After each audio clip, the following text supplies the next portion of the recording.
There is a thread that binds the world together. It is not made of copper wire or fiber optics. It is not visible from satellites. It is a thread made of dust, of footprints, and of the finest shimmering protein spun by a small blind worm. It is a road that is not a single road, but a web of veins that pumped life into the heart of antiquity. It is a path that turned strangers into neighbors and dreams into commodities. Tonight, we are going to walk this road. We are going to travel 5,000 miles, not in a jet plane, but at the speed of a camel's gait, 3 miles an hour. We are going to cross the sea of death and climb the roof of the world. We are going to smell the cinnamon of India and feel the cold jade of China. But before we take the first step out of the heavy gates of the capital, I want you to settle into your own sanctuary. Let the mattress hold you. Let the pillow absorb the weight of your head. Imagine that you are lying in a tent made of heavy felt, the ground beneath you warm, the air outside cool and still. And before we drift back 2,000 years, I have a question for you. As we embark on a journey defined by the trading of precious fabrics, what is the texture of the bedding you are resting in right now? Is it cool cotton, heavy wool, or perhaps the smooth touch of silk itself? Let me know in the comments. Now, close your eyes. The caravan is forming. The bells are ringing. Let us go to the east. The story begins. I'm standing in the center of the world. Or at least, that is what the mapmakers here call it.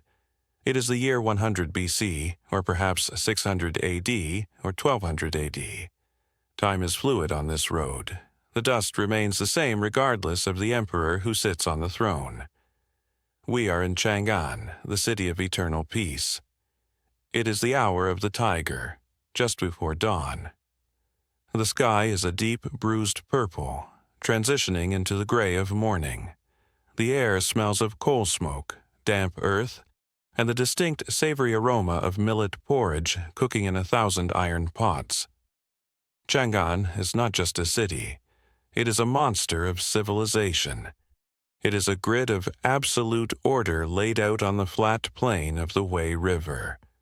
The walls are made of rammed earth, 35 feet high and thick enough to race a chariot along the top. Inside these walls, 1 million people are waking up. I am standing in the Western Market. This is the lungs of the city, the place where the empire breathes in the goods of the world and exhales its own treasures. Even at this early hour, the market is a hive of activity, but it is a hushed activity. The shouting hasn't started yet. There's only the sound of wooden wheels on packed dirt, the groaning of heavy loads, and the snorting of beasts. And the beasts are everywhere. There are the Bactrian camels, the 2-humped giants of the north. They stand 7 feet tall at the shoulder, their winter coats thick and shaggy, hanging in matted clumps. They look prehistoric, grumpy, and indestructible. They are chewing their cud, their jaws moving in a slow, circular rhythm that is hypnotic to watch. Grind, grind, grind. There are the horses, the small, sturdy ponies of the steppes, and the tall, elegant, heavenly horses from the Fergana Valley, sweating blood, or so the legends say. And then there are the goods. We are watching a caravan prepare for departure. It is a serious business. To leave Chang'an is to leave the known world. The men moving around the bales of merchandise are not smiling. They are checking ropes, they are checking hooves, they are counting water skins. The most precious cargo is wrapped in layers of hemp and oilcloth. It is the secret of the empire. Silk. I want you to imagine the texture of it. In a world of rough wool, itchy linen, and heavy leather, Silk was like water you could hold in your hands. It was light, yet incredibly strong. It kept you cool in the summer and warm in the winter. It took dyes like a canvas, turning brilliant shades of crimson, indigo, and saffron. To the Romans, thousands of miles away, it was a mystery. They thought it grew on trees, combed from the leaves like cotton. They did not know about the moth, Bombyx mori. They did not know about the mulberry trees. They did not know that the penalty for smuggling the silkworm eggs out of China was death. Here in the market, the silk is currency. Bolts of plain white silk are stacked like gold bars. This caravan carries thousands of bolts, but they also carry ironware, lacquer boxes that shine like black mirrors, and bronze mirrors that reflect the soul. The caravan master gives a signal. It is a low whistle. The lead camel rises, its knees cracking. A heavy bronze bell hangs from its neck. Clang. A deep, resonant sound that vibrates in the chest. Then the second camel rises. Clang. Then the third. The sound of the camel bells is the heartbeat of the Silk Road. It is a sound that will follow us for months. It is a sound designed to cut through the howling wind, to keep the line together in the blinding sandstorms. We walk with them. We pass through the great western gate of the city. The guards nod. They write down the names in a bamboo scroll. We are leaving the grid. We are walking into the wild. The road initially is good. It is the Imperial Highway. It is paved with stone, lined with willow trees planted by order of the Emperor to provide shade for the traveler. We move northwest, cutting through the Loess Plateau. The earth here is yellow, a fine, powdery soil that has been blown in from the deserts over millions of years. It coats everything. By noon, the caravan is dusted in yellow. The men's eyebrows are yellow, the camels are yellow. We are heading for the Hexi corridor. Look at a map in your mind. To the south is the Tibetan Plateau, a wall of mountains so high they pierce the sky. To the north is the Gobi Desert, a wasteland of black gravel and howling ghosts.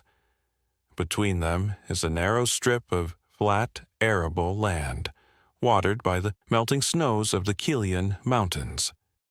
This is the Hexi corridor, the throat of China. For weeks we walk this corridor. To our left, the mountains are a constant companion. Their peaks are white with eternal snow, jagged and sharp. To our right, the Great Wall runs alongside us. But this is not the stone dragon you see in tourist brochures near Beijing. This is the Han Dynasty Wall. It is made of rammed earth and reeds. It is worn down by the wind, looking more like a long, eroded ridge than a fortification. But it is still a psychological comfort. As long as the wall is there, we are still in the empire. We are still under the protection of the law. Every 30 miles there is a beacon tower, a lonely square of mud brick rising from the scrub. Soldiers live there, isolated, watching the horizon for the dust of Xiongnu raiders. If they see them, they light a fire. Wolf dung smoke rises straight and dark in the day. Bright fire burns at night. The signal travels faster than any horse, leaping from tower to tower, all the way back to Chang'an. But we see no raiders. We only see the emptiness. We pass through the towns of Wuwei, Zhangyi, Juquan. These are oasis cities, green islands in a sea of brown. We stop to rest. The camels drink gallons of water. The men eat noodles pulled by hand, stretching the dough until it is thin as string, tossing it into boiling broth with mutton and garlic. The smell of the garlic is sharp and comforting, but the green is fading. The willows are getting smaller. The wind is getting harder. We reach the end of the wall. we reach the Jade Gate, Human Pass. This is the psychological edge of the world.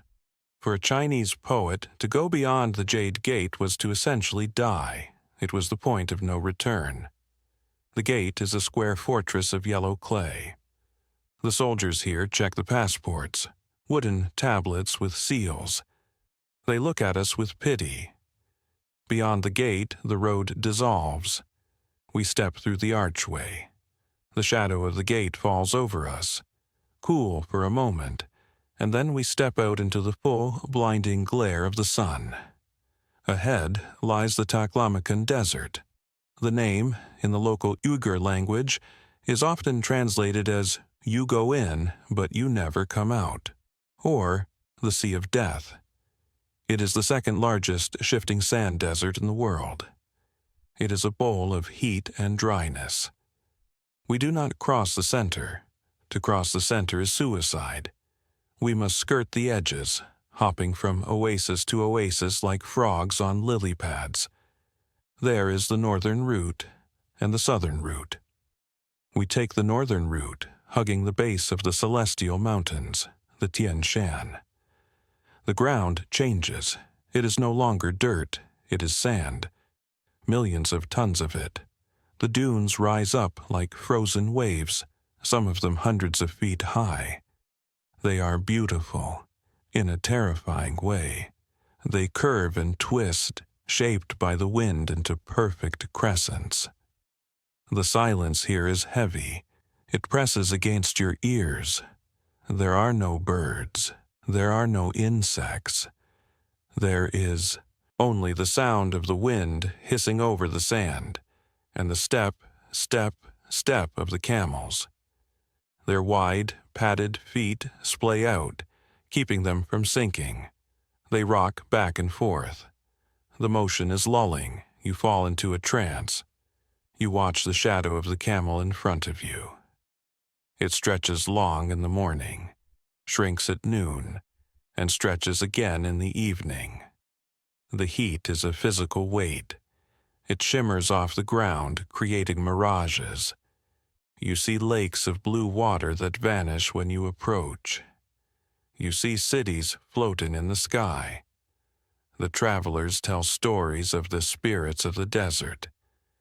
They say that if you lag behind, if you let the caravan out at your sight, you will hear voices. They will sound like your family.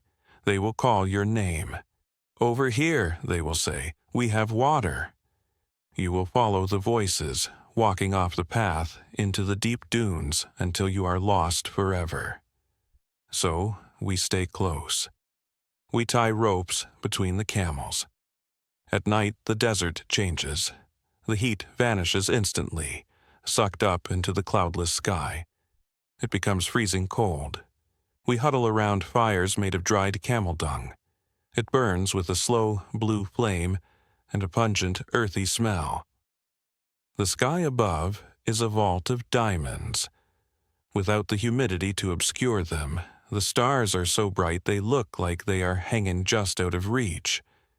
You can see the Milky Way, a river of white dust mirroring the road we travel. We walk for weeks, our lips crack, our skin turns the color of old leather. The water in the skins tastes of tar and warm animal hide. And then we see it. Turpin. It lies in a depression, actually below sea level. It is an oven, but it is an oven filled with water.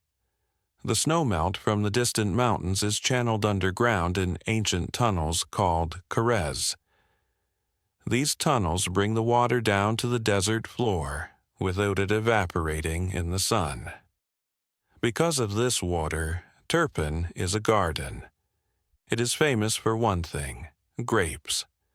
As we enter the city, we pass under trellises heavy with fruit. Green grapes, purple grapes, translucent grapes.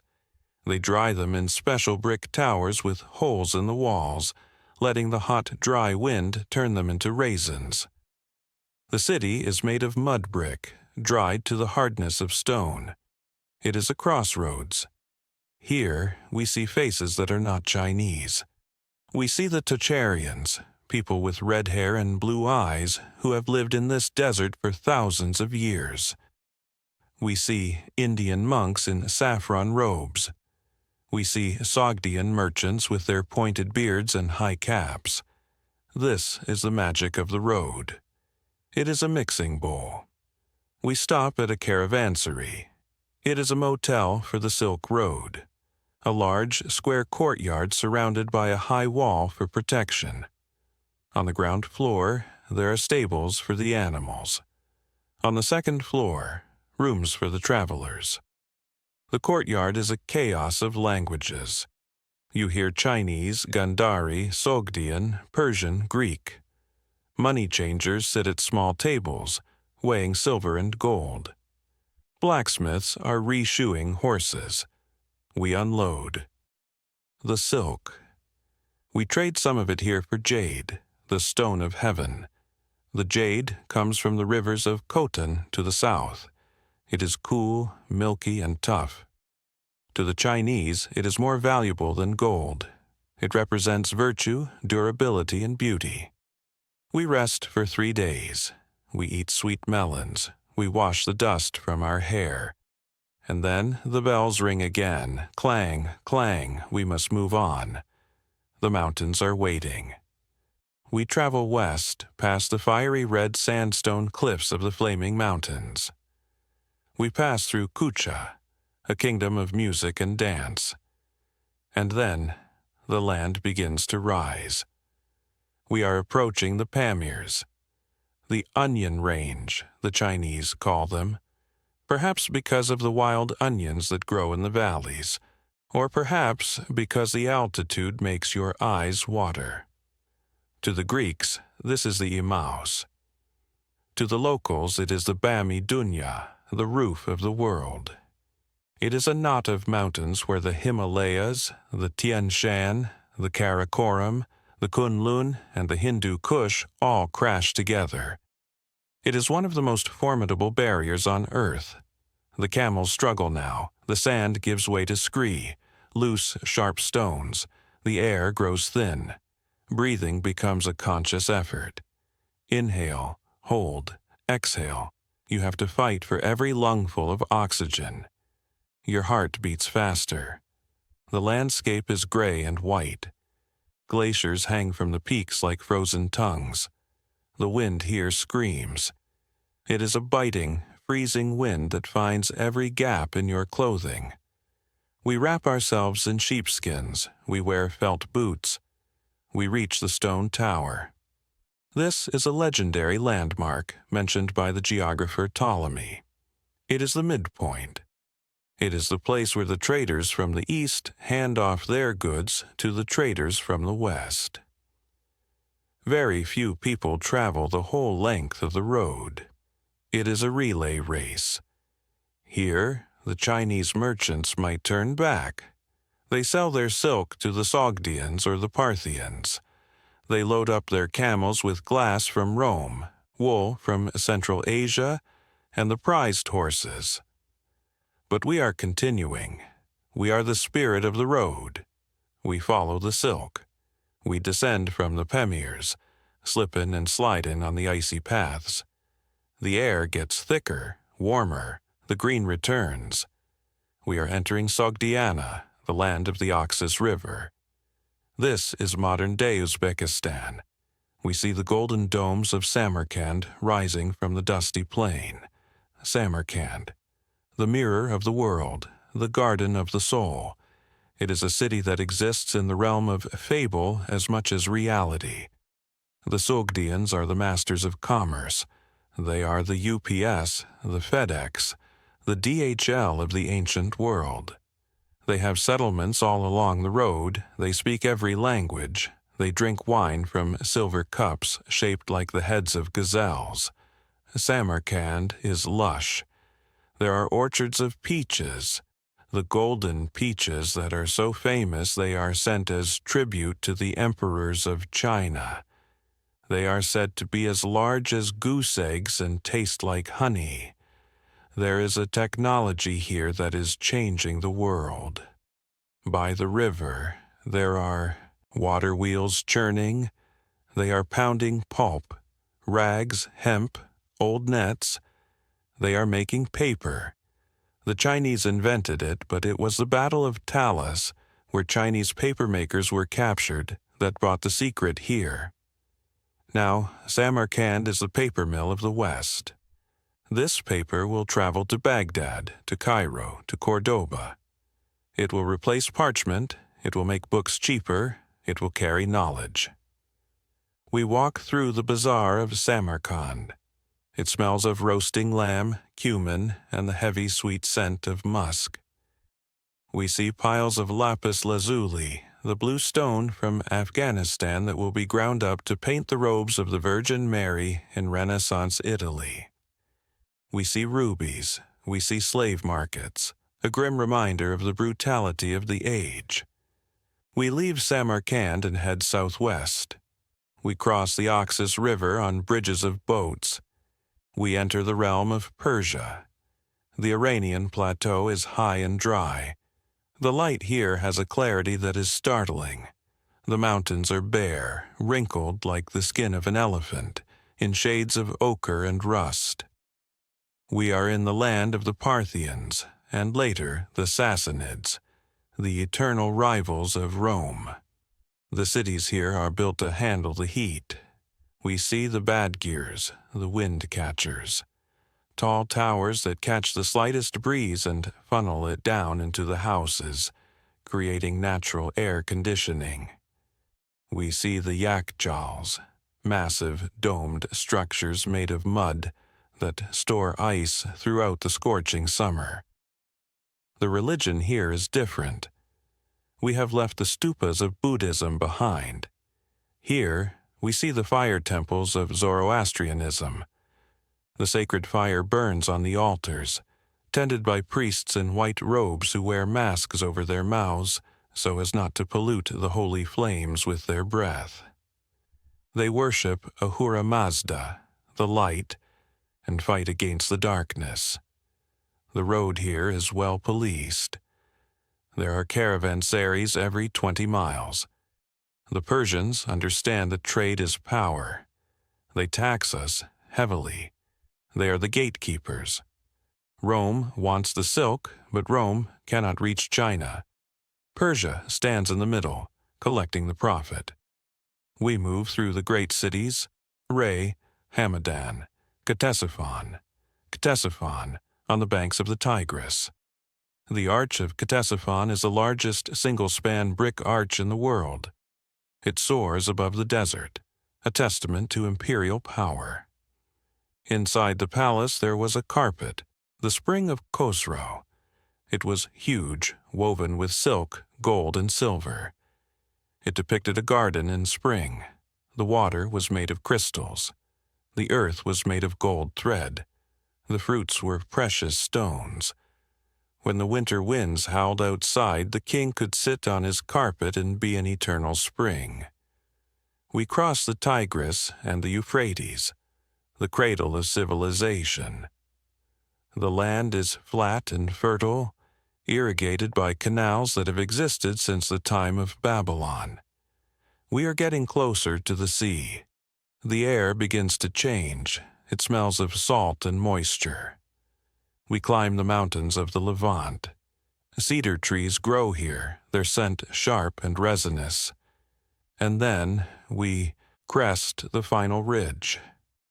There it is, the Mediterranean, the great green sea. We descend to Antioch, or Tyre, or Palmyra. The journey of the silk is almost over. It has traveled from the cocoon of a moth in a mulberry tree in the Yellow River Valley, passed through the hands of a dozen different cultures, survived deserts and bandits and snowstorms, and now it sits on a dock in a Roman port. To the Roman standing here, looking at the bales, the land of Sers, the silk people, is a myth. They think the people there are giants, or that they live for 200 years. They do not know us. They only know the cloth, and they crave it. In Rome, the Senate rails against silk. They call it decadent. They say it is effeminate. Seneca the Younger complains, "I see garments of silk, if materials that do not hide the body, nor even one's decency can be called garments. Wretched flocks of maids labor so that the adulteress may be visible through her thin dress, so that her husband has no more acquaintance than any outsider or foreigner with his wife's body." They complain about the cost. Pliny the Elder laments that Rome is draining its treasury, sending 100 million sesterces a year to the East to pay for useless luxuries. But they buy it anyway. They dye it Tyrian purple, a dye made from crushing thousands of sea snails. Purple silk, it is the ultimate symbol of power. But the road goes both ways. What goes back? Not just gold, glass. The Romans are masters of glass. They can blow it into impossible shapes. Clear, fragile, beautiful. The Chinese have ceramic, they have porcelain, but they do not have clear glass. They prize it. So, crates of Roman glass are packed onto the camels. Woolen cloth, amber from the Baltic, coral from the sea, asbestos cloth, which they cleaned by throwing into fire, and stories. The road carries stories. It carries the story of Alexander the Great, which travels east and becomes the legend of Iskander. It carries the story of the Buddha, which travels west and arguably influences the story of Christian saints like Barlaam and Josaphat. It carries the lute, which starts as the oud in the Middle East, travels to China to become the pipa, and travels to Europe to become the lute and the guitar. It carries the grape, the walnut, the carrot, and it carries the plague. Just as the Silk Road connected the economies of the world, it connected the biologies. The Black Death that we spoke of in another story, it traveled this road. The fleas rode the camels and the rats in the saddlebags. The superhighway of wealth became the superhighway of death. But tonight we are not dwelling on the plague. We are dwelling on the endurance of the road. For 1,500 years this network pulsated. It expanded and contracted like a living thing. When the Tang dynasty in China was strong, the road was safe and busy. When the Mongols conquered everything, creating the Pax Mongolica, the road was safer than ever. It was said, a maiden could walk from the Black Sea to the Yellow Sea with a pot of gold on her head and not be molested. But then the ships came. The Portuguese, the Spanish, the Dutch, they found a way around Africa. They found a way to India and China by sea. A ship could carry as much cargo as 1,000 camels. It was faster. It was cheaper. The Silk Road began to fade. The great cities of the desert, Turpan, Dunhuang, Samarkand, began to wither. The sand crept back in. The Kars tunnels collapsed. The caravansaries crumbled into mud. The thread was broken. Or was it? Today, the wind still blows through the Jade Gate. The camels still chew their cud in the shadow of the dunes. The ruins of the watchtowers still stand against the blue sky. The road is a ghost, but ghosts are powerful things. As you lie there, imagine the map of the world glowing in the dark. See the line of light stretching from east to west. Think of the millions of footsteps that made that line. The sound of the bells, clang, clang. Think of the campfire in the Taklamakan Desert, the sparks flying up into the Milky Way, the taste of hot tea, the sound of the flute playing a melody that is half Chinese and half Persian. You are a traveler on this road. You have crossed the mountains. You have crossed the sands. You have arrived at the caravanserai of sleep. The gates are open. The room is prepared. The bed is soft. Unload your burden. Put down the heavy bales of worry. Put down the crates of tomorrow. You don't need them here. Here, there is only the quiet, the safety of the walls, the cool of the night. Listen to the wind outside. It is the same wind that blew over the silk 2,000 years ago. It whispers of distance. It whispers of peace.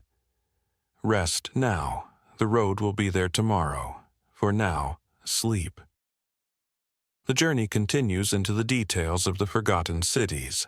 Let us not stop at the destination, for the road has many side paths, many hidden valleys that the express caravans ignored. We have time. We have all the time in the world. Let us go back to the desert, to the space between the worlds. There is a city buried in the sand called Nia. It was once a thriving kingdom called Jingjue. It vanished in the 3rd century. When archaeologists found it in the 1900s, they walked into a moment frozen in time. They found houses with the doors half open. They found a dog tied to a post, mummified by the dry air. They found a guitar leaning against a wall, the strings snapped, but the wood perfect. In one house they found a jar of grain. They planted it, and it grew. Wheat from 2,000 years ago, sprouting green in the modern sun. This is the power of the desert. It preserves. Imagine living in Nia. You are a scribe. You write on narrow slips of wood in a script called Kharoshthi, a script from India, used in a city in China by people speaking a localized language. You write about the water rights. Do not cut off the water to the master's orchard. You write about a dispute over a slave. You write about the price of vinegar, and then the water stops. The river shifts its course. The sand begins to pile up against the walls. You have to leave. You pack what you can. You think you will come back. You leave the guitar. You leave the dog. But the sand never stops. It covers the streets. It covers the roofs. It covers the memory of your name. Until the wind shifts 2,000 years later and reveals the top of a wooden post.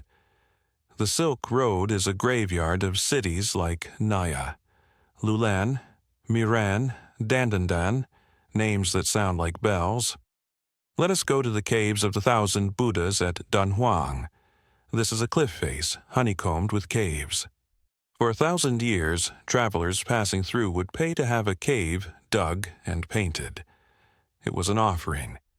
Insurance for the journey ahead, or thanks for the journey behind. There are 492 caves. Inside, the walls are covered in murals. Flying apsaras, angels, scattering flowers, bodhisattvas with serene smiles. But there is one cave. Cave 17, the library cave. In the year 1000, for reasons we don't fully understand, perhaps fear of a Muslim invasion, the monks took 50,000 manuscripts, scrolls of silk and paper, paintings, contracts, prayers. They piled them into this small cave, floor to ceiling. And they walled it up. They painted over the wall to hide it. It sat there, silent, dark, sealed. Wars raged outside. Empires rose and fell. The Mongols came. The Ming dynasty came. The Qing dynasty came. The cave waited. In 1900, a Taoist priest named Wang Yuanlu, a humble man, was sweeping the sand from the corridor. He noticed a crack in the wall. He saw that the smoke from his pipe drifted into the wall, as if there was space behind it. He broke open the wall, and the history of the world poured out. He found the oldest printed book in the world, the Diamond Sutra, printed in 868 A.D. He found Christian prayers written in Chinese. He found Jewish prayers. He found a manual on how to apologize to your friends when you get drunk at a dinner party. It was a time capsule of the Silk Road. It proved that this place was a swirling vortex of cultures. Imagine the smell of that cave when it was opened, the smell of dry paper, old ink, and incense, the smell of 1,000 years of silence. Let us drift now to the high pastures of the Kyrgyz people. We are leaving the desert and going up into the Tian Shan, the heavenly mountains. Here, the road is a track through the grass. We stay in yurts, round felt tents. The yurt is a perfect structure. It has a wooden lattice frame, like a skeleton. It is covered in thick felt made from sheep's wool. It keeps out the biting wind. Inside, it is warm. The floor is covered in carpets, deep red, patterned with symbols of ram's horns and running water. In the center is a stove. We drink kumis, fermented mare's milk. It is sour, fizzy, and slightly alcoholic. It is an acquired taste, but to the nomad it is life. At night, the family gathers. An old man picks up a komus, a 3-stringed lute. He begins to sing. He does not sing a pop song, he sings the Manas. The Manas is an epic poem. It is the longest epic in the world. It has 500,000 lines. It tells the story of the hero Manas and his descendants. The bard sings for hours. He falls into a trance. He remembers thousands of verses without writing them down. This is the oral silk road, the road of memory. Before the paper of Samarkand there was the voice of the bard. The fire crackles. The wind shakes the yurt walls. But inside we are wrapped in the story. The rhythm of the poem is like the galloping of horses. Da-da-dum, da-da-dum. It lulls you. It carries you across the steppes. Let us follow the horses. The horse was the engine of the Silk Road, specifically the Nisaean horse of Persia and the Ferghana horse of China. The Chinese emperors waged war for these horses. They called them blood-sweating horses because parasites caused their skin to bleed when they ran, creating a terrifying red foam. But they were fast, they were strong. To the nomad, the horse was not just a vehicle, it was a brother. A nomad is born in the saddle and dies in the saddle. They developed the stirrup, a simple metal ring, but it changed everything.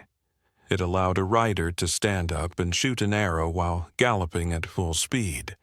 The Parthian shot, turning around in the saddle to shoot backwards as you retreat. It made the armies of the steppes invincible.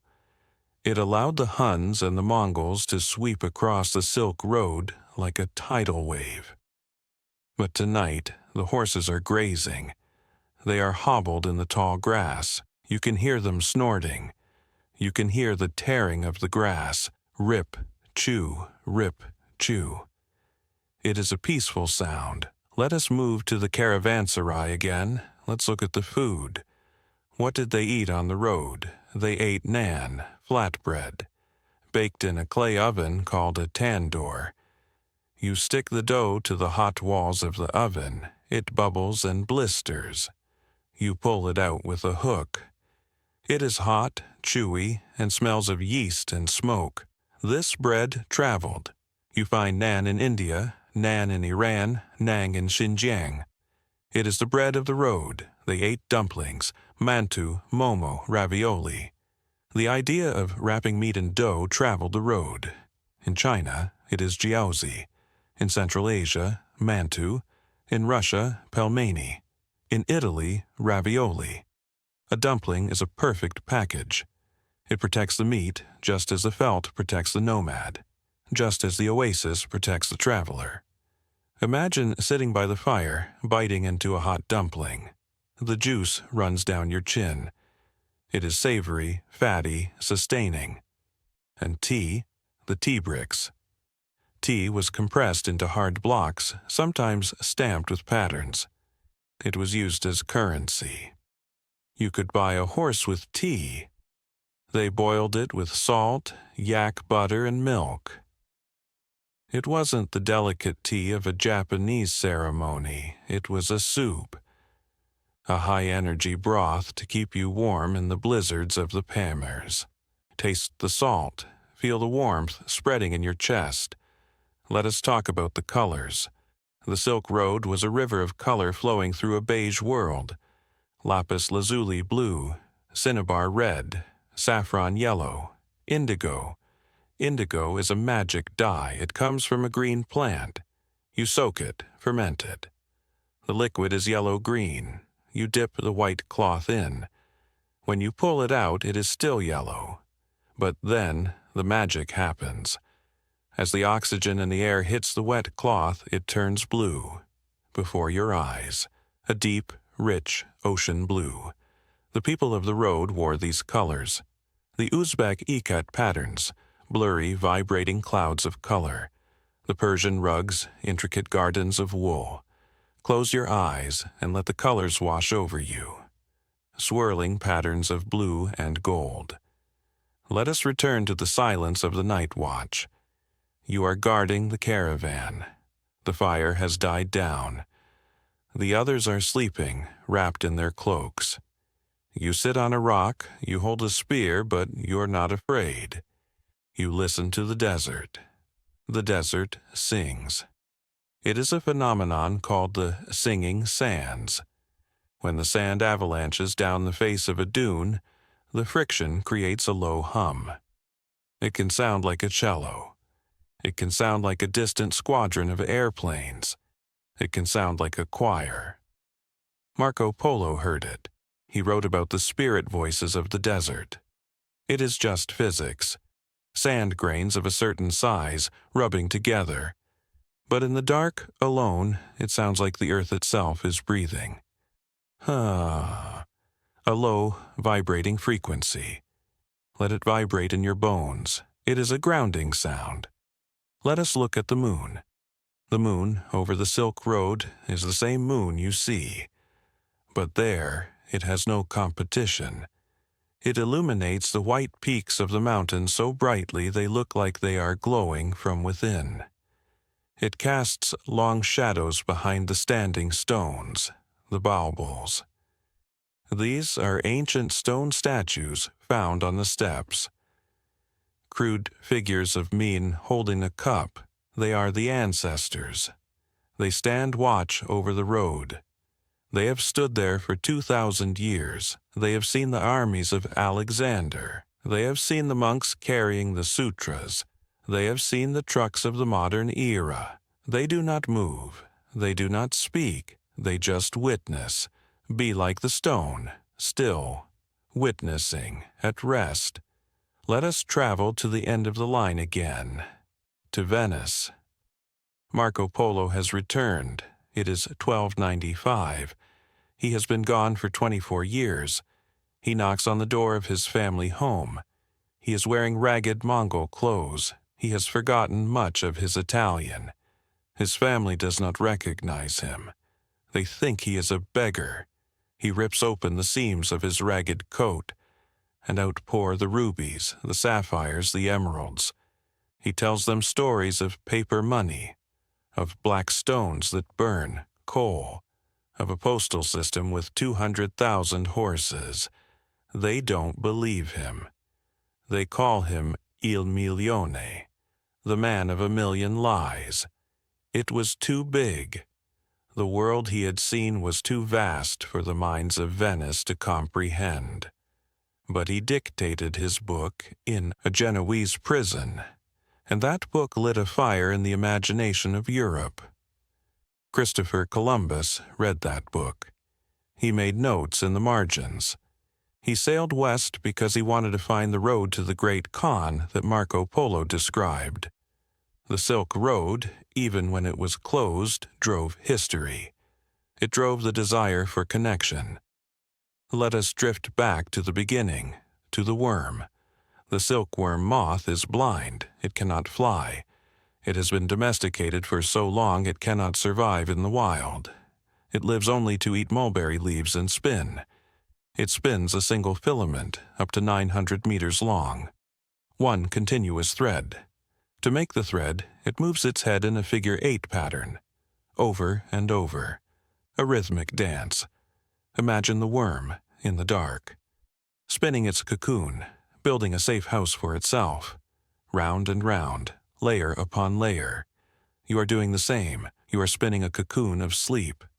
Layer of sheets, layer of blankets, layer of warmth. You are safe inside. The world outside can rush and shout. The caravans can march. The empires can rise and fall.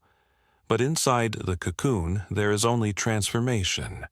You are resting so that you can emerge, but not yet. Now is the time for the darkness. Let the thread of the story hold you, a thread stretching from the sunrise to the sunset, from Chang'an to Rome, from the past to the present. The bell rings one last time. Clang, softly, in the distance. The camel kneels down in the sand. It closes its heavy eyelids. The fire becomes an ember. The ember becomes ash. The wind smooths the footprints in the sand, erasing the journey, leaving the slate clean for tomorrow. The silence is complete. Drift, float, sleep.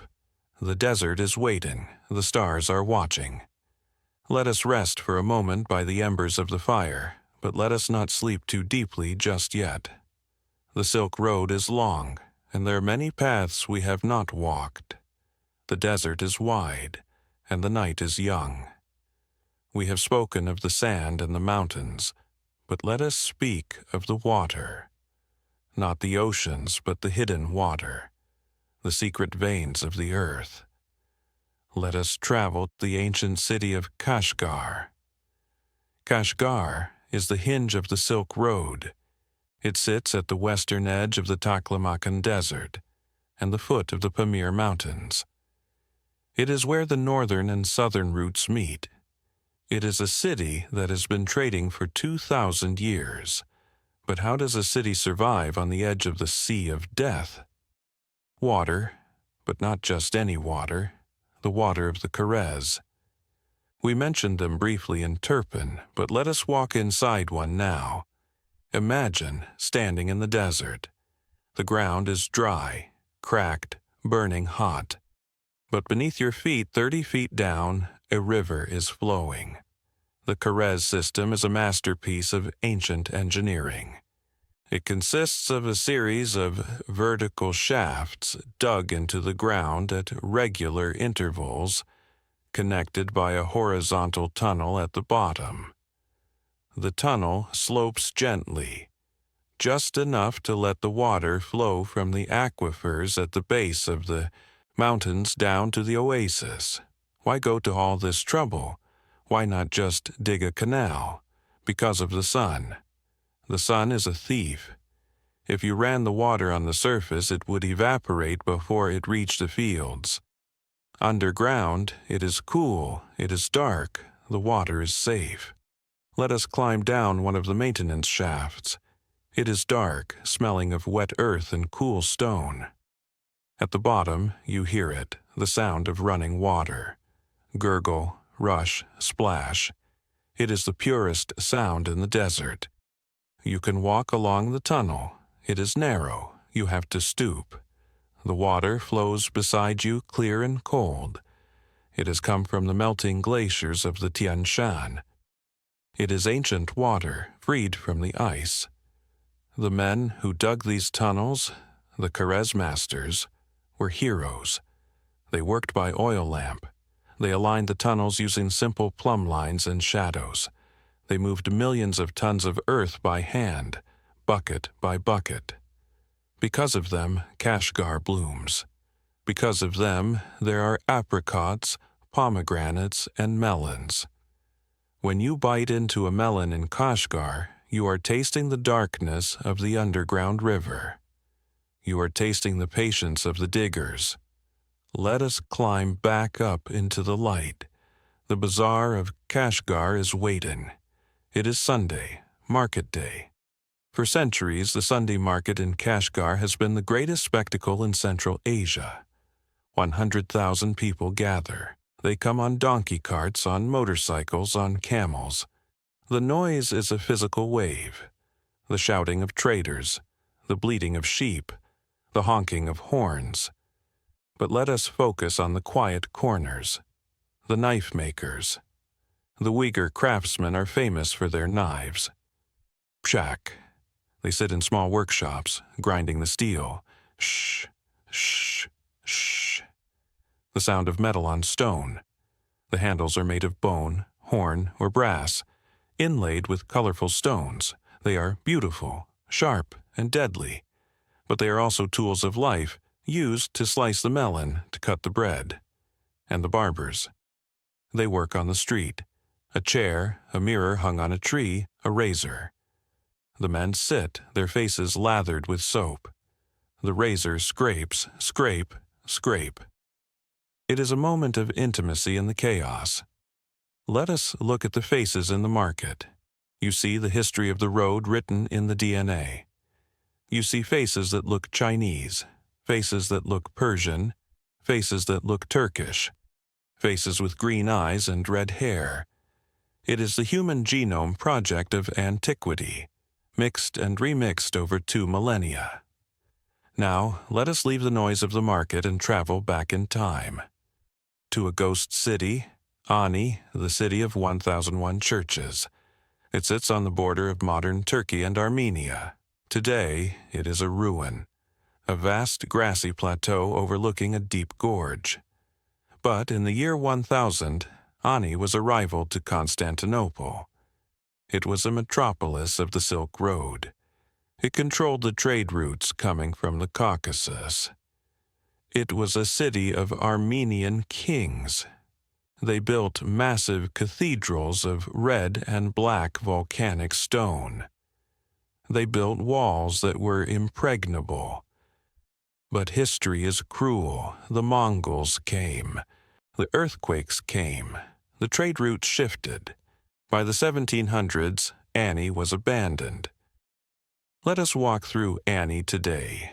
It is a haunting experience. The wind blows through the empty windows of the Cathedral of Ani. The roof has collapsed in places, but the soaring arches remain. There is the Church of the Redeemer. Half of it collapsed in a storm in the 1950s.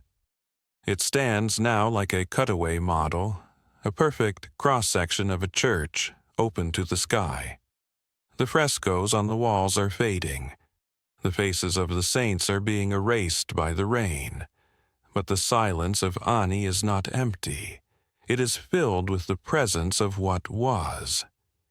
You can almost hear the chanting of the priests. You can almost smell the incense. Ani is a reminder that cities are mortal. They are born, they grow, and they die. The grass grows over the streets. The sheep graze in the royal palaces. Sic transit gloria mundi. Thus passes the glory of the world. But the road remains. The track through the grass is still there. Let us follow that track south into the mountains of Afghanistan. We are entering the land of Bamiyan. Until 2001, there were 2 giants standing watch over the valley, the Buddhas of Bamiyan. Massive statues carved directly into the sandstone cliff. One was 180 feet tall. They were painted in gold and red, glittering in the sun. They were created in the 6th century by monks traveling the Silk Road. They drilled tunnels into the rock, creating caves and staircases inside the statues so you could climb up to the head and look out over the valley. For 1,500 years they stood there. They saw the caravans of silk.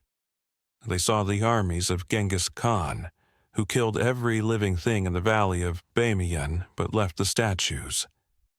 They saw the British explorers. They are gone now, destroyed by dynamite. But the niches remain. The empty outlines of the giants are still there, shadowed in the cliff. The silence of the empty niches is perhaps more powerful than the statues themselves. It is a silence of loss, yes. Absence is a form of presence. But it is also a testament to the fact that you cannot kill an idea.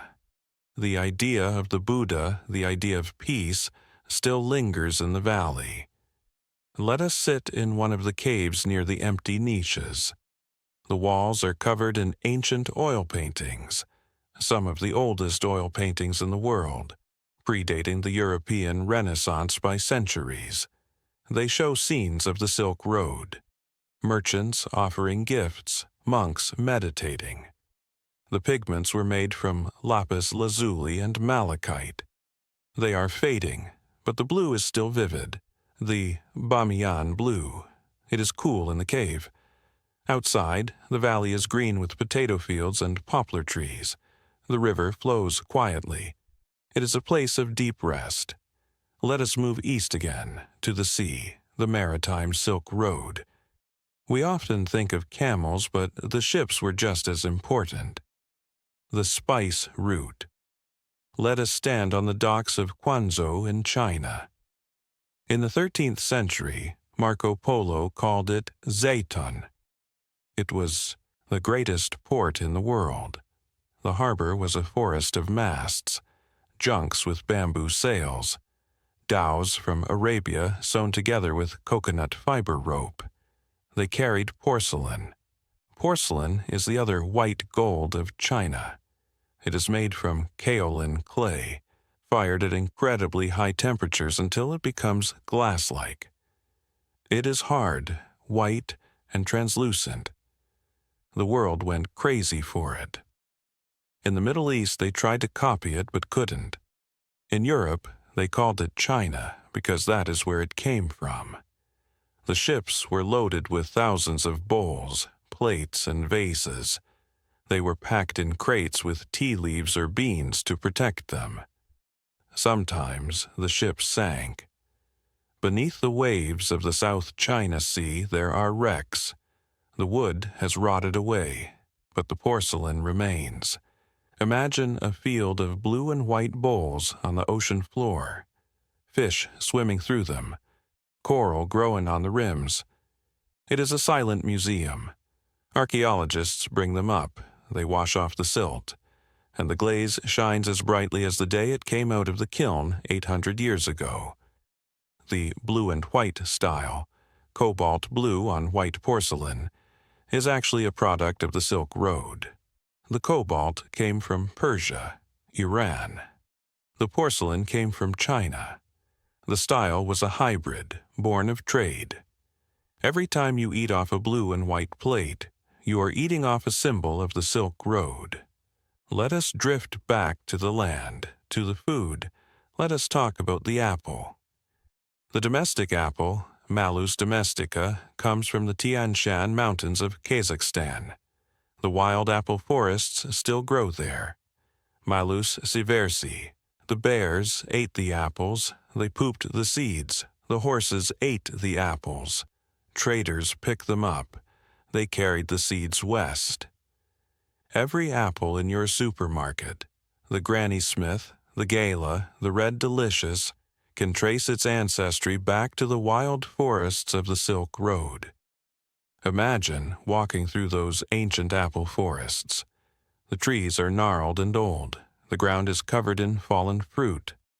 The smell is sweet and fermented, like cider. It is the Garden of Eden of the fruit world, and the tulip. We think of tulips as Dutch, but the tulip is a wildflower of the Central Asian steppes.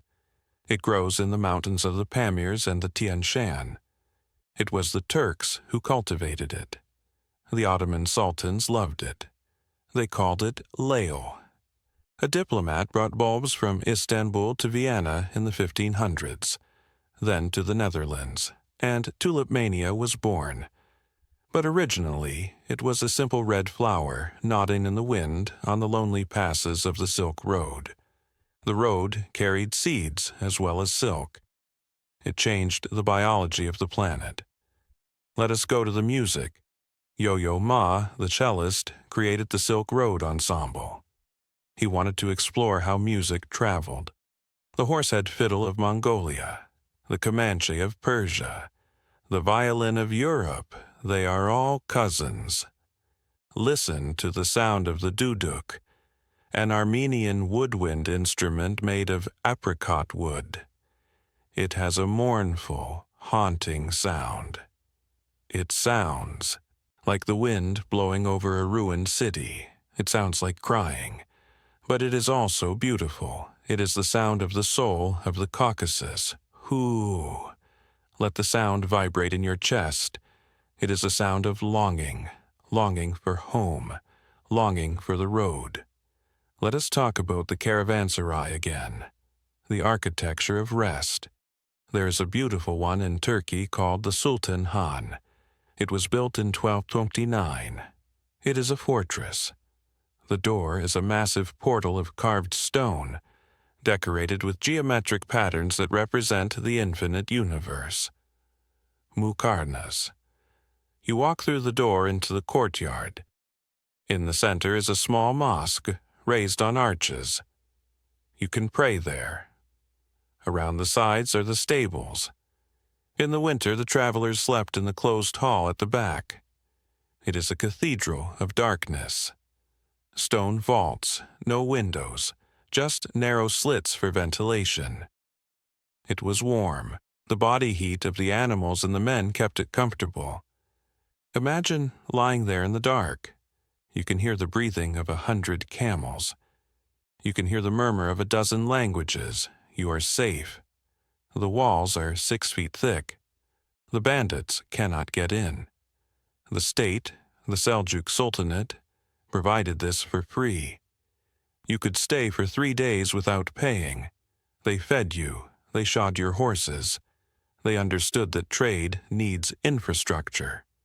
It was a primitive form of socialism, or perhaps enlightened capitalism. Let us look at the stars again. The navigators of the desert used the stars just like the sailors of the sea. The North Star, Polaris, the unmoving pivot, the Great Bear. The Arabs were the masters of astronomy. They took the knowledge of the Greeks and the Indians and refined it.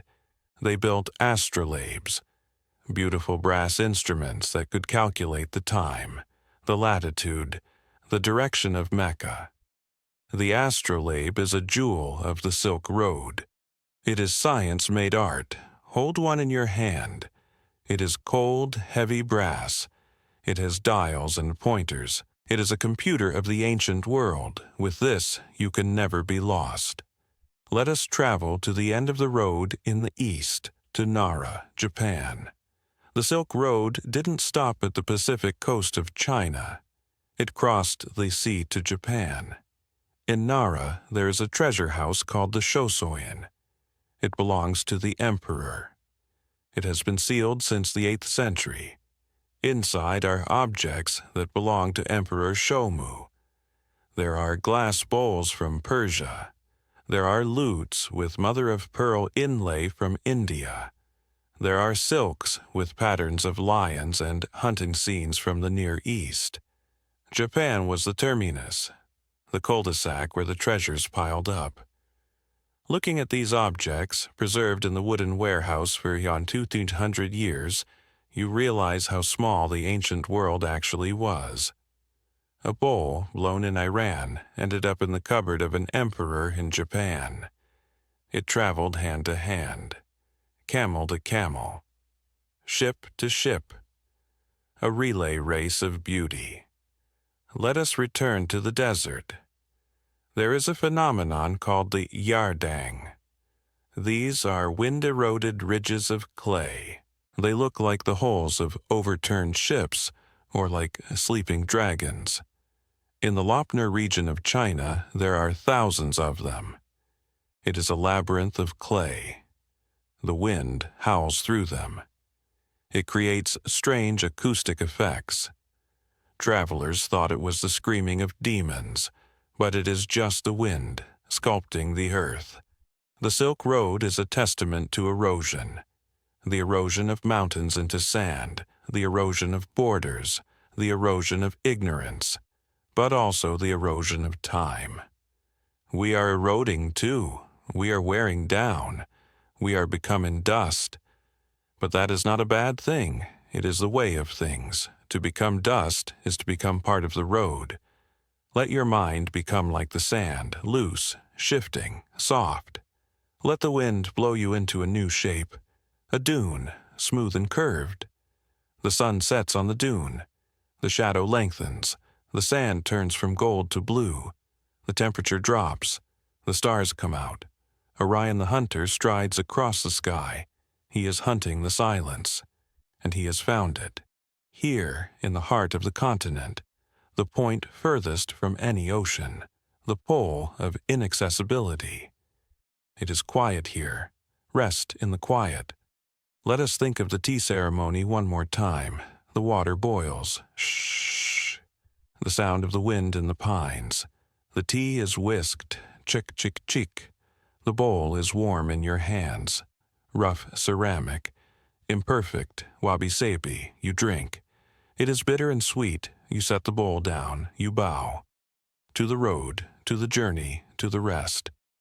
The caravan is sleeping now. The camels are kneeling. The fire is out.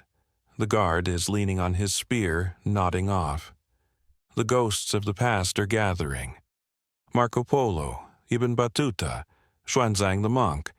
They are sitting in a circle. They are smiling. They know the secret. The road never ends. It just goes inward. The journey to the east is the journey to the center of yourself.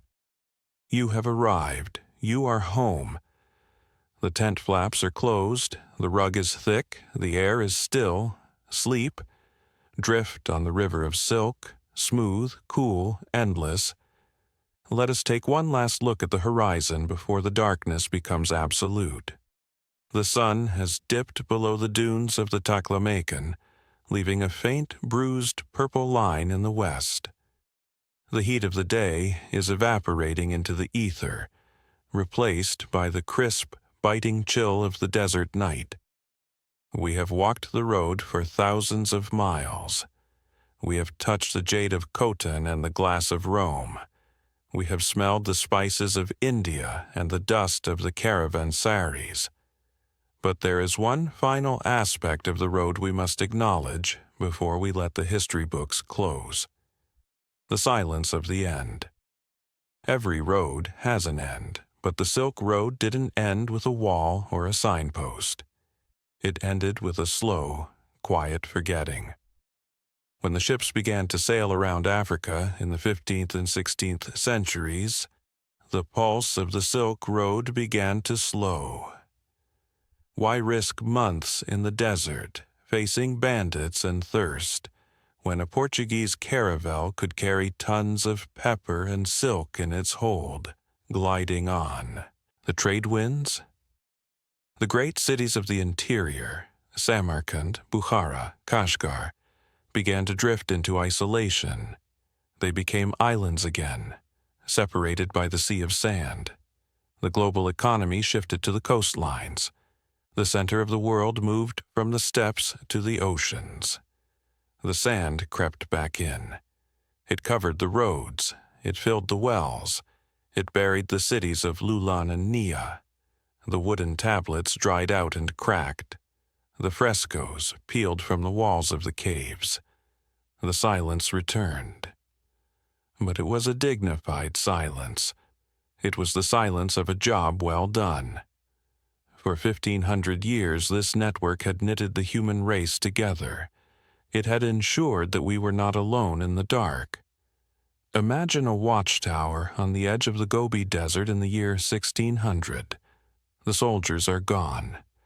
The signal fire is cold, the wooden beams are rotting. A hawk lands on the crumbling wall.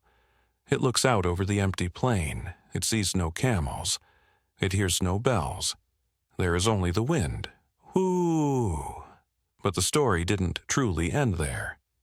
The Silk Road is like a river that goes underground. It resurfaces. Today, trains rattle across the steppes of Kazakhstan, carrying electronics from China to Europe. Pipelines carry oil and gas beneath the ground where the camels once walked. The new Silk Road is being built with concrete and steel. But the spirit, the romance of the road, belongs to the past. It belongs to the slow time. Let us bring the journey back to you, lying in your bed. Think of the silk thread again. It is incredibly strong. yet so fine you can barely see it. It connects the cocoon to the branch.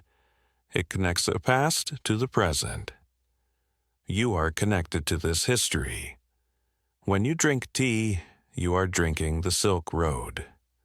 When you eat a noodle, you are eating the Silk Road. When you write on paper, you are using the Silk Road.